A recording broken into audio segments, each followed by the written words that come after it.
continue cometendo crime. O que está demonstrado? É quase aquele princípio Pareto. Poucos bandidos cometem a maior parte dos crimes. Eles são sempre reincidentes.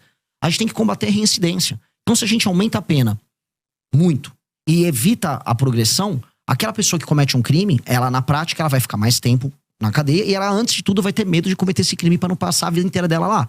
E o reincidente, que é o maior problemático, bom, esse aí só sendo muito idiota em continuar cometendo crime. Haverá sempre um reincidente idiota, porque as pessoas, por vezes, são idiotas, cometem crimes baseados em impulso, e esse cara vai ter que ser parado. Então, a polícia tem que ter meios de ação, as leis têm que evitar a progressão, e com base nisso a gente vai conseguir reduzir muito, não apenas o número de homicídios, porque a gente tem números de guerra de homicídios no Brasil. O Brasil tem 22 mortos a cada 100 mil habitantes. A Ucrânia vive de 4 a 5 a cada 100 mil habitantes, em guerra. A gente tem que jogar o Brasil no mínimo para 4 a 5, pra gente ficar no status de guerra na Ucrânia. E o número de assaltos e roubos tem que cair vertiginosamente. Outra coisa, existe muita violência contra a mulher, e isso está demonstrado. Não só violência em casa, mas violência na rua. Foi entendida a mulher como uma pessoa que tá num status mais frágil para receber um homem que vai botar uma arma, ela entrega as coisas. Os crimes de natureza sexual estão aumentando com relação às mulheres, e a sociedade está ficando escandalizada com isso. É uma sensação de segurança geral. Então isso precisa ser dado de volta para as pessoas. Nominalmente, a gente tem o direito de ir e vir. Agora, eu duvido que minha irmã sinta que ela tem o direito de ir e vir na sociedade brasileira. O direito de ir e vir de uma mulher brasileira, ele é mitigado, ele é reduzido. O direito de vir uma pessoa que só quer andar com o celular dela no meio da rua e trabalhar, porque isso aqui é um instrumento de trabalho e não um objeto de luxo, também tá dirimido. Então, eu tenho que dar à pessoa de volta os direitos fundamentais. Isso é um direito de garantia fundamental. E, em grande medida, é isso que o Bukele ele garantiu para as pessoas de El Salvador. Por que ele teve uma votação tão alta? De maneira muito clara. Porque as pessoas sentiram que elas recuperaram direitos fundamentais. O direito de ir e vir faz parte do princípio da liberdade. A liberdade de vir, a liberdade de expressão. E ela foi entregue para essas pessoas.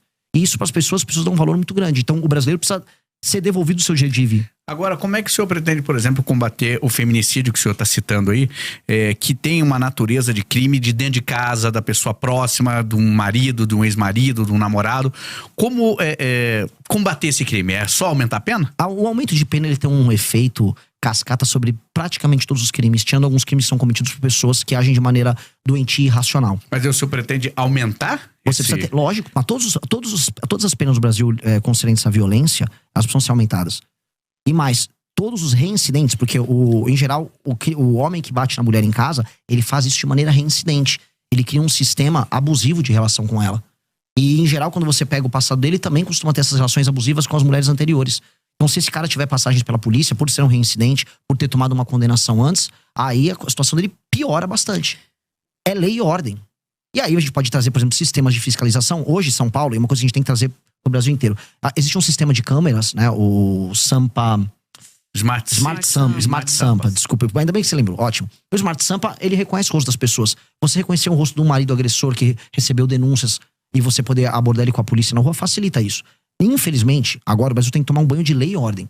E esse é um elemento que eu preciso que as pessoas que estão nos vendo entendam. Primeiro começa com lei e ordem. Você não institui uma disciplina que vira cultura apenas educando. Primeiro você tem que ter uma norma, a norma vem com uma sanção. Isso se transforma em disciplina, e depois a disciplina vira cultura. Um tipo de um exemplo que não tem a ver com violência, mas tem a ver com cultura. Há uma cidade que eu visitei no Rio Grande do Norte chamada Acari. Lá durante o Império, veio um decreto lá na prefeitura de Acari e avisou, olha, se você não varrer e não cuidar, não deixar limpa a fachada da sua casa, você vai tomar uma multa. Tô falando do século XIX, período imperial. As pessoas tinham medo da multa, aquilo se tornou um costume, do costume virou uma cultura, da cultura virou orgulho. A cidade é um brinco até hoje. Singapura era assim, uma cidade de pescadores destruída, um local muito pobre com brigas étnicas entre religiões diferentes e matrizes étnicas diferentes. Veio uma liderança, essa liderança estabeleceu lei e ordem de maneira muito intensa. Da lei e ordem veio a cultura, e da cultura veio uma grande nação. A gente vai ter que começar, a meu ver, com lei e ordem. Precisa ser com lei e ordem. Candidato, seguinte, está se aproximando aqui dos 10 minutos finais. Eu quero falar sobre economia, acho que é um tema importantíssimo de ouvir o que você pensa, o que o senhor pensa aí para a economia na presidência do país. Vamos lá. O Brasil é um país que ele é extremamente injusto para com quem trabalha e produz. Se você tá nos ouvindo agora e tá indo pro trabalho, tá rodando de Uber, tá fazendo uma entrega, tá em casa produzindo alguma coisa para mandar para fora, muita dona de casa faz isso. Você entende que você trabalha, você fica uma parte pequena do fruto do seu trabalho. E mais, você se sente injustiçado porque você vê uma massa cada vez maior de pessoas que recebem benefícios. E você fala, poxa, às vezes eu sou pobre, tô ganhando pouco, uma pessoa tá recebendo um benefício sem merecer. Ou um juiz tá ganhando um penduricalho gigantesco, tirando R$200 mil por mês. Ou eu vejo uma grande empresa recebendo benefício fiscal.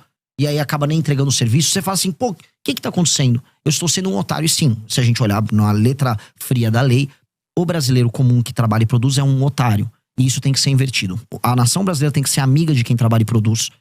E isso tem que ser alterado urgentemente. Isso funciona desde o Pacto Federativo, que pune estados que trabalham e produzem, que pagam mais impostos, tá? Até o cidadão pequeno, que é um entregador. As pessoas mais pobres pagam mais impostos. E onde eu vou começar? Eu e o nosso deputado federal do Partido Missão, Kim Kataguiri, a gente já protocolou uma PEC que faz a grande reforma fiscal brasileira, que mexe desde renúncias fiscais fraudulentas que existem no Brasil, até super salários, até penduricalhos do judiciário, até aposentadorias exageradas de militares e membros também do judiciário. Mexe também em emendas parlamentares. Ou seja, ela vai mexer em inúmeros temas. Inclua aí, até peço, inclusive eu faço um desafio para os próximos pré-candidatos, porque eu falo aqui, tem que ter uma outra reforma da Previdência. Haverá e vai precisar ser feito. A nossa já inclui, e eu quero ver os outros falarem, porque se não falar e ficar escondendo na campanha de desonestidade, também deixo esse desafio, porque não vai poder continuar mantendo o BPC, que é o benefício de prestação continuada, da forma como tá, crescendo como tá, vai estourar as contas públicas, a gente vai precisar normatizar isso, existem muitas fraudes envolvendo isso, e com isso eu preciso achar 200 a 300 bilhões de corte de gasto no orçamento. Aí a pessoa, pô, o que isso resolve? Primeira coisa que resolve, a curva de dívida do Brasil diminui, isso é muito importante, e aí eu vou poder baixar os juros. E aí as pessoas vão começar a ver que o dinheiro delas vale mais. As pessoas vão poder pegar empréstimos, as pessoas vão poder fazer financiamento, as empresas vão poder se financiar. E ao regular isso, aí a gente começa a ter espaço para investir, com marcos regulatórios que eu vou incluir junto, ligados a aumento de competitividade, maior liberdade laboral, maior investimento em infraestrutura, especialmente infraestrutura de estradas e rodagens. O caso de vocês no Paraná é o mais bizarro, é um dos estados mais ricos do Brasil e as estradas são horrorosas. Eu quase morri vindo de Cascavel para Ponta Grossa. É meio assustador um negócio desse, porque eu não estou falando, eu não estava na Paraíba, eu não estava no interior do Maranhão, eu estava no Paraná, um lugar que paga a conta do Brasil. E, pois bem, no Paraná as estradas são piores que as estradas do Ceará. Eu vi isso, isso é absolutamente ridículo. Então, como resolver isso? Fazer essa economia que eu falei, e aí vai sobrar dinheiro para investir em energia e investir em estrada, que é basicamente infraestrutura para o Brasil. Com essa infraestrutura aumentada, o custo do Brasil diminui, o dinheiro diminui, o custo do dinheiro, porque eu vou ter baixado os juros. E com base nisso, a economia brasileira passa a ficar bem mais competitiva. Especialmente nesses setores agora, eu olho aqui Centro-Sul, onde a gente mora, eu sou de São Paulo, vocês são aqui do Paraná, não precisa de grandes projetos governamentais. O governo pode atuar em uma ou outra área. Aqui a gente pode trazer data center pro Paraná por conta de Itaipu, não seria um problema. Agora lá no Nordeste, que é uma região que está muito empobrecida, a boa parte das pessoas vivem de auxílios, aí o governo vai ter que atuar, fazer zonas econômicas especiais voltadas para exportação, especialmente produtos industrializados, fazer como o Vietnã fez, a Índia fez, e a gente vai ter que olhar para lá, porque resolver o Nordeste, eu falo aqui para os paranaenses, eu resolver a questão da população do Nordeste trabalhar, significa menor migração para cá, menor pressão nos serviços públicos que vocês têm aqui, maior qualidade de vida e felicidade para as pessoas que vivem lá. Eu vi aquelas pessoas, são pessoas trabalhadoras no Nordeste, eu conversei com elas, elas querem o emprego delas lá. O cara não quer ter que sair do Maranhão para vir trabalhar em Curitiba, ou trabalhar em Florianópolis, ou trabalhar em Goiás, longe da família dele, comendo uma comida diferente, às vezes morando numa favela. Ele quer ter o trabalho lá, e dá para ter o trabalho lá. Então nós vamos trabalhar fortemente, parceria com a agricultura brasileira, parceria com empresas públicas como a Embrapa, para fazer a construção de um complexo no Nordeste. Agora o senhor citou aqui rapidamente reforma do Código Penal, reforma da Previdência, reforma administrativa, reforma política, reforma até na questão eleitoral de fundo partidário. E a do Judiciário, o senhor acha que é necessário o senhor candidato eleito? O que o senhor faria? Os privilégios do Judiciário, tô falando, assim, vamos começar pelos privilégios dos penduricários. Essa reforma nossa já endereça. Ela já tá lá, a gente vai ter que mexer nesses privilégios, que eles são ilegais. A gente vai ter que atestar a ilegalidade e cortar a ilegalidade.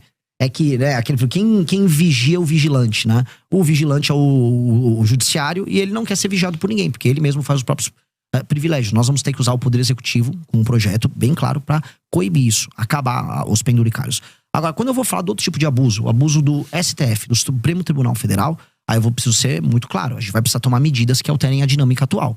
Por exemplo, a gente tem que acabar com essa farra das decisões monocráticas. 83% das decisões são monocráticas.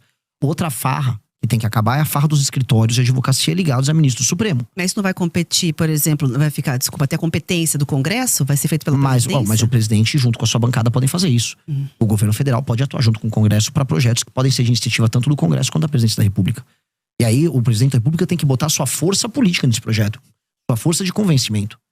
Outra força de convencimento que ele precisa ter. Nós precisamos ter um foro, o tal do foro privilegiado que hoje é o STF, deixou de ser uma ferramenta da democracia Pra galera entender, ele foi desenhado lá no final da ditadura, pro começo da redemocratização, como um instrumento que protegeria os deputados de uma perseguição que eles poderiam ter de juízes nos seus estados. Dá até pra entender a necessidade do foro especial. Só que hoje ele é um instrumento que o STF tem o Senado, que é justamente quem pode fiscalizá-lo, na mão. Então a gente vai fazer diferente. Vamos criar um foro especial, um foro pequeno, sem contratar ninguém. Você seleciona via sorteio desembargadores, randomicamente dos estados, eles ficam 2 meses no mandato, e eles julgam as ações oriundas do mandato dos parlamentares. Rotativo, e um magistrado não pode julgar um parlamentar do seu próprio estado. Simples, retira do STF essa prerrogativa. Também a gente tem que fazer uma coisa no STF que é um absurdo. A gente tem que inserir uma coisa que tem nos Estados Unidos, que é o filtro de acesso. Ou seja, hoje todo mundo pode entrar com uma ação, uma DIN lá no STF, todo partido político, sindicatos, associações com presença nacional. Isso tem que ser cortado. Só ações de natureza constitucional podem parar lá e ser aceitas lá. Hoje no Brasil, o STF toca 8.000 ações, enquanto a Suprema Corte Americana só 50. Isso tem que ser alterado. A gente está chegando ao fim da entrevista, mas preciso perguntar da composição do seu ministério, se haverá redução. De forma bastante breve, já tem nomes para os ministérios. Faria que tipo de reforma falando, então, na questão ministerial? Haverá redução de ministérios, especialmente porque hoje o ministério é um instrumento de cooptação e de proteção jurídica. Você ganha, vamos dizer, foro especial sendo um ministro da República. Haverá redução. Mas isso não é, eu preciso falar, isso na maior parte dos casos é uma medida que tomam pra fazer marketing. Tipo, olha, reduzir, veja como tô economizando. Você não tá economizando muita coisa, mas você sinaliza que você vai ter uma administração mais racional. Uma coisa que eu vou fazer, que economiza bastante em termos de máquina pública, é inserir machine learning e inteligência artificial em boa parte do serviço público, especialmente na parte da saúde, instituindo o prontuário único. São medidas que racionalizam o gasto e melhoram muito a eficiência. Então isso vai ter um efeito muito legal, muito positivo. E aí, falando em termos de corte de gasto, para trazer um tema até jogar de provocação para os demais pré-candidatos, especialmente os da direita, quero saber quais são as empresas que eles vão privatizar. A gente está falando de maneira clara, os Correios precisam ser privatizados, tá? E empresas públicas que não apenas são deficitárias, mas que não apresentam resultado prático para o Brasil, nenhum ganho para o Brasil, elas precisam ser privatizadas ou encerradas, porque hoje elas viraram instrumentos de cooptação. O senhor, pelo que eu entendi, deu aqui umas estocadas na esquerda, na direita, mas o senhor, para chegar à presidência, possivelmente vai ter que passar por um segundo turno. Aceita apoio de quem vier, da esquerda, da direita? Rejeita algum? Como é que vai ser seu posicionamento? Eu rejeito apoio de pessoas que sejam corruptas, até porque hoje no Brasil a coisa mais comum é você receber apoio. Mas a gente tem corrupção dos dois lados. Não, mas eu não estou fazendo distinção de lado. Até porque os escândalos de corrupção no Brasil, especialmente do Master, não tem lado. Tá todo mundo ali. Por isso que eu tô muito tranquilo. Eu não tenho nada a ver com isso. E hoje a coisa mais comum é você nem precisar pedir apoio. Hoje os corruptores, eles batem na tua porta pra te comprar. Então eu vou ser muito cuidadoso nisso. Apoio político, quando sincero e honesto, não se rejeita. Independente de cor partidária. Depende de cor. Agora eu sei assim, a esquerda nunca vai me apoiar. E se ela vier me apoiar, eu tenho que desconfiar do que eu tô fazendo. Que eventualmente eu tô fazendo uma coisa de errado. Dito isso, apoio sincero de pessoas honestas é bem-vindo. Nós precisamos criar uma aliança em todo o Brasil para tornar o Brasil um lugar melhor. E vai ser difícil. Tudo que eu falei aqui é necessário e nada que eu falei aqui é radical. São coisas normais que nós precisamos fazer para tornar o nosso país um lugar melhor. Só que o normal que eu falei aqui, ele se torna difícil porque nós somos um país em que tudo é difícil. Eu estou disposto a colocar minha vida nisso. Eu vou dedicar os melhores anos da minha vida para me tornar o Brasil um país sério. E eu vou fazer isso com ou sem apoio das pessoas, donas da máquina partidária brasileira. Candidato, 1 minuto para falar com a nossa audiência. Qual câmera eu falo? Qual câmera? Aqui é da frente. Aqui, meus queridos amigos, o Brasil, ele foi desenhado como um país injusto com você. E você talvez não tenha ideia do quanto você está perdendo morando aqui. Talvez você não entenda que ao sair da sua casa para ir trabalhar, você tem que pegar um celular e você sabe que esse celular pode ser roubado a qualquer momento. Você sabe que ao entrar no seu carro vai ter provavelmente um insufilme pro bandido não ver as coisas que tem dentro do carro. Sua casa, se você mora numa casa, tem um muro. Se você mora num prédio, o prédio é murado e vai ter um porteiro. Talvez ambos tenham uma cerca elétrica. Sua esposa, sua filha tem medo de andar na rua porque elas podem ser alvo de todo tipo de ataque, desde o violento até um ataque de natureza sexual. E você vai e volta e tem o seu dia todo determinado pelo medo de ser roubado e acha talvez que isso seja natural. O que eu quero avisar é que nada disso é natural. Você pode viver num país que você é livre e que você tem que ter homens corajosos que não tenham o rabo preso com ninguém, dispostos a tornar a tua vida melhor. E é isso que eu tô pra fazer. Não posso pedir teu voto nesse instante, mas eu posso pedir para que você me conheça. Não confie em mim nem nos demais. Apenas veja e analise pelos atos e pelas ações. E com base nisso, forme teu julgamento. Muito obrigado. Muito obrigada pela entrevista. Foi um prazer recebê-lo para essa conversa de pré-sabatina aqui na Jovem Pan News e Grupo RIC. Muito obrigado.